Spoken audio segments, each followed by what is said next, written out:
Saludos, lo que les voy a contar sucedió en mi ciudad. Cada día, al transitar sobre el pavimento que cubre parte de aquel primer espacio abierto concebido como centro de la naciente villa de Santa Clara, alimentamos nuestra identidad y reafirmamos la continuidad de la historia. El Parque Leoncio Vidal está fundido a la vida y el corazón de todos los santaclareños. Sobre historias relacionadas con su cierre al tránsito vehicular y su posterior apertura, hablamos hoy.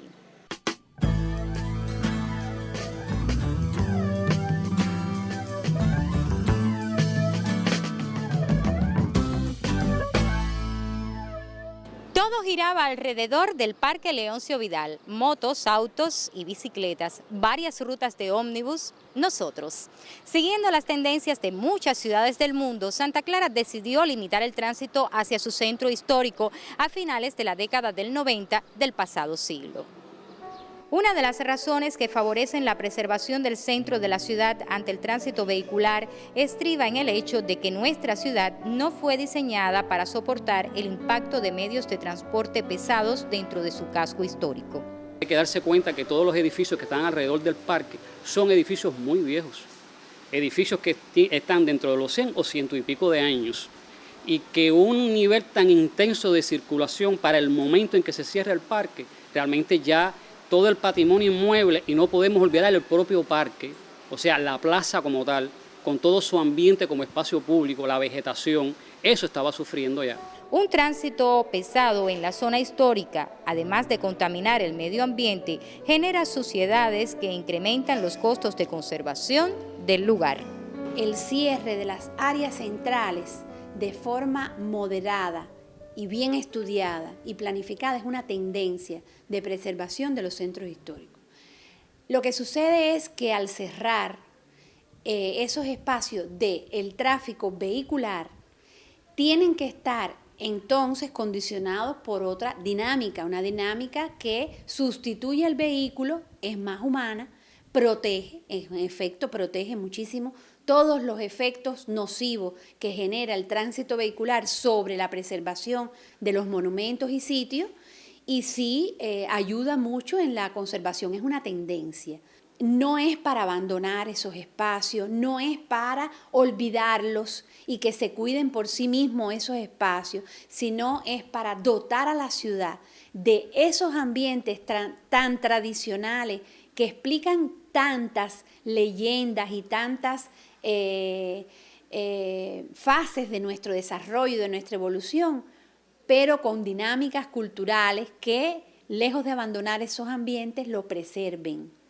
La preservación de los sitios y de las ciudades es un proceso que tiene que tener un respaldo no solo financiero, económico, sino social y cultural. Y tienen que haber políticas muy bien estructuradas de sistemáticos mantenimientos, de sistemáticas conservaciones que hagan que en un momento determinado no colapse ese escenario desde el punto de vista constructivo.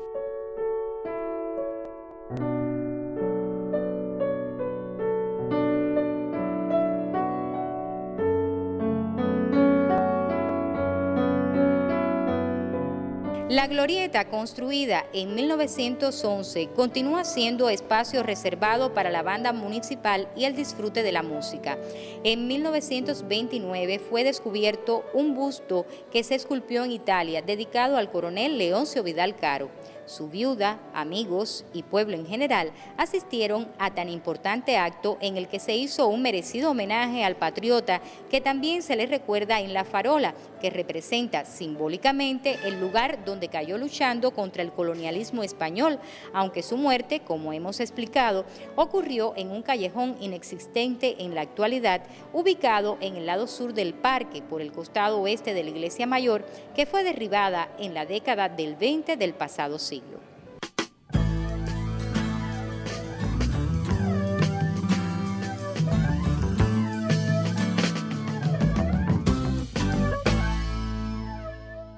La contaminación sonora es menos evidente que la de un río o la del aire. Hay sonidos que perturban nuestro medio ambiente, que nos causan molestias y hasta daños físicos. Un medio ruidoso es, por tanto, un medio contaminado, pues han ocurrido variaciones dañinas. El arquitecto Arnoldo Álvarez de la Universidad Central ha realizado múltiples investigaciones sobre el ruido urbano en varias provincias del país. Él realizó los mapas acústicos del centro histórico de la ciudad de Santa Clara. En el año 1988 Santa Clara dispone de un primer mapa pronóstico de esos niveles de ruido.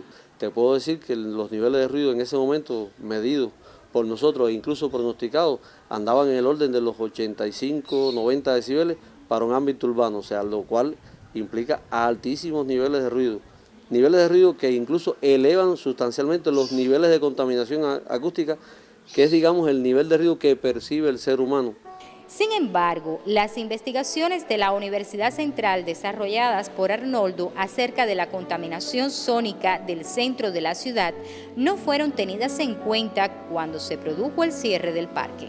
Además de que pudo haber sido un elemento importante, que es como se trabaja en el mundo para evitar esa contaminación por ruido y esa contaminación por gases, pudieron tener otras respuestas paliativas, digamos, sacar los ómnibus del cierre del parque, quitar las paradas del parque, de forma tal que el ómnibus pase y no haga parada, porque cuando para y arranca, incrementa los niveles de ruido, haber quitado el transporte pesado que normalmente pasa por el centro, y además de eso, quizás no haberlo quitado, pero sí haberle condicionado el horario para el servicio a diversas instalaciones que existen y que tienen que ser servidas en una determinada hora para su funcionamiento. El cierre del parque incrementó los niveles sonoros en la periferia de la plaza. O sea, lo que en ese momento sucedía con el parque abierto, al cerrarse el parque, la calle Juan Bruno Zayas se hizo acústicamente muy deteriorada. La calle Maceo, los niveles de ruido sobrepasaron los 95 decibeles e incluso alrededor de 110 niveles de contaminación acústica por ruido. O sea, en un entorno importante de la calle Maceo se hace un elemento muy negativo desde el punto de vista sonoro.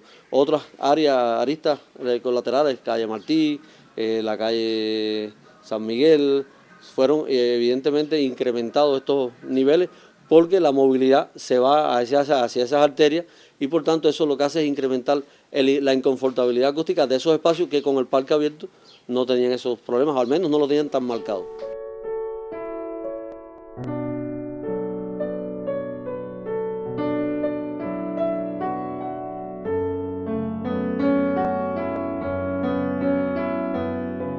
El 15 de julio de 1925 fue una fecha importante para el Parque de Santa Clara. Los miembros del equipo municipal de la ciudad, ya huérfana de Marta, se hicieron una sola voz para aprobar el reordenamiento del centro que dio lugar al denominado Parque Republicano. El reloj, que estaba situado en la torre campanario de la Parroquial Mayor, terminó en el ayuntamiento, edificación que da sede en la actualidad a la emisora CMHW. Desaparecida la iglesia, el instituto se hizo ver mostrando su frontón cuadrado sostenido por dos columnas centrales. Ese año llegó a la ciudad el Niño de la Bota y la glorieta se convirtió en el centro del parque.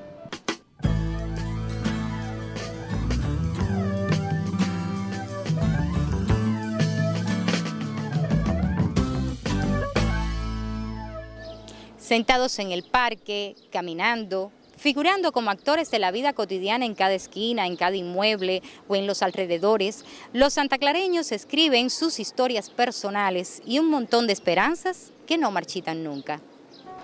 Esos hilos invisibles que trazan una plaza como el parque en la vida de la ciudad deben ser considerados con sabiduría a la hora de realizar un cambio que altere sus prestaciones. No soy de los defensores del cierre del parque, eso lo quiero que quede claro.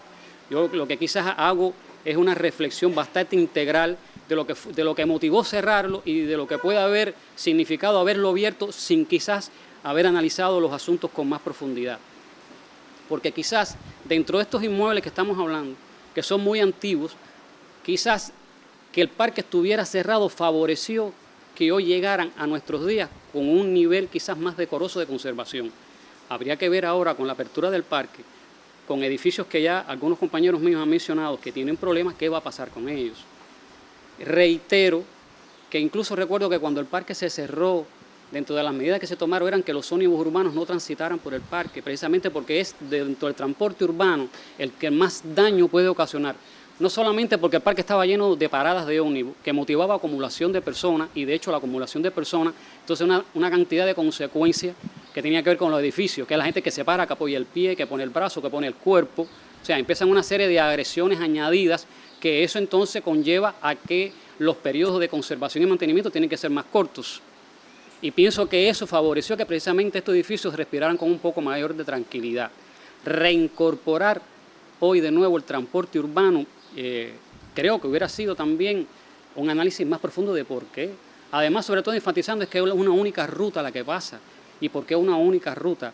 Realmente quizás lo que nunca debió, o sea, eso fue uno de los puntos que motivaron que la disminución de circulación estuviera quizás incorporando el elemento de que no pasaran los ómnibus. Hoy los estamos incorporando.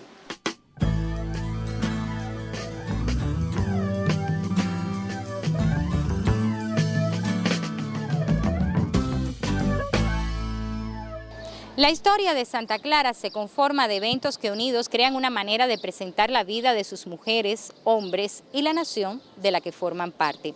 Los espero en un próximo encuentro para continuar en Historias de mi ciudad, hablando sobre el cierre del Parque Leoncio Vidal.